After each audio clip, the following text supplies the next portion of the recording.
ప్రస్తుతంగానే మనం కానీ గమనించినట్లయితే మొత్తం ఏపీ మొత్తానికి కూడాను 175 నియోజకవర్గాలు ఉంటే అందులో పోటీ చేసినటువంటి టీడీపీ పోటీ చేసిన 144 స్థానాల్లో 134 చోట్ల అయితే ముందంజలో ఉందని తెలుసుకుంటున్నాం.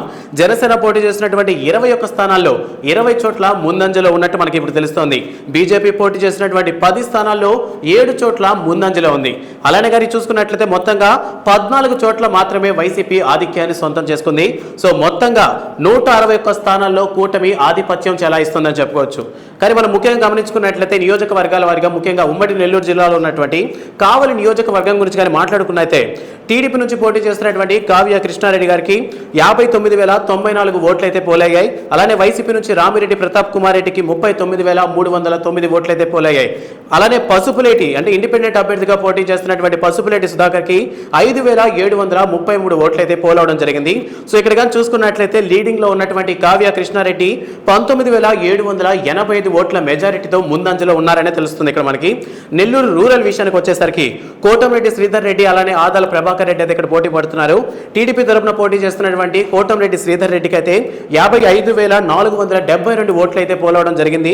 అలానే వైసీపీ అభ్యర్థి అయినటువంటి ఆదాల ప్రభాకర్ రెడ్డి 38,522 ఓట్ల లీడింగ్ అయితే కొంచెం ముందర ఉన్నారని చెప్పాలి. బట్ మొత్తానికి లీడింగ్ అని చూసుకున్నట్లయితే టీడీపీ అభ్యర్థి ముందంజలో ఉన్నారు 16,950 ఓట్లతో. మరి అలానే మరో నియోజకవర్గం అయినటువంటి కోవూరు నియోజకవర్గం గురించి కానీ మనం కానీ చూసుకున్నట్లయితే కోవూరులో పోటీ పడుతున్నటువంటి టీడీపీ అభ్యర్థి వేమిరెడ్డి ప్రశాంత్ రెడ్డి 40,188 ఓట్లతో ముందంజలో ఉన్నారని తెలుస్తుంది. అలానే వైసీపీ నుంచి పోటీ చేస్తున్నటువంటి ప్రసన్న కుమార్ రెడ్డి 57,757 ఓట్లతో పోటీలో అయితే ఉన్నారు.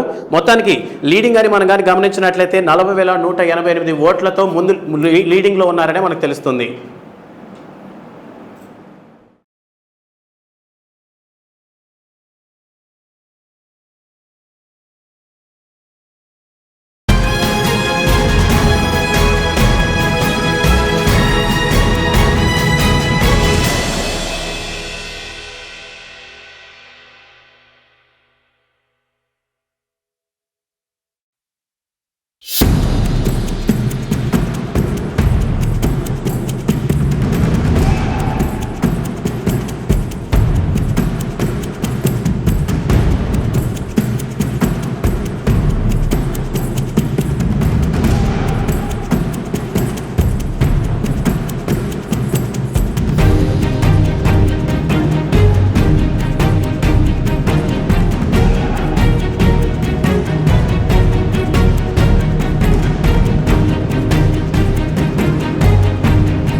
ఈ 2024 నియోజకవర్గాల్లో కానీ మనం కానీ చూసుకున్నట్లయితే సార్వత్రిక ఎన్నికలకు సంబంధించి ప్రధాన నియోజకవర్గాల్లో ఒకటైన మంగళగిరి నుంచి కూడా మనం మాట్లాడుకోవాలి.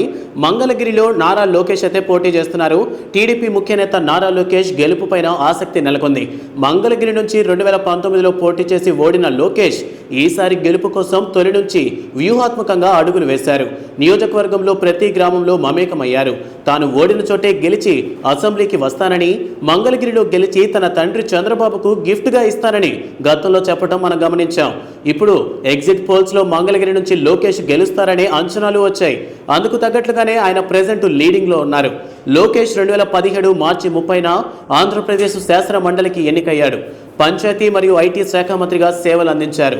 2019 ఆంధ్రప్రదేశ్ శాసనసభ ఎన్నికలలో మంగళగిరి నియోజకవర్గం నుండి పోటీ చేసి తన ప్రత్యర్థి వైకాపా అభ్యర్థి అయిన ఆళ్ల రామకృష్ణారెడ్డి చేతిలో 5,337 ఓట్ల తేడాలతో ఓడిపోయారు. ఇప్పుడు మళ్ళీ అక్కడి నుంచే బరిలోకి దిగి గెలుపు బాటలో దూసుకుపోతున్నారు.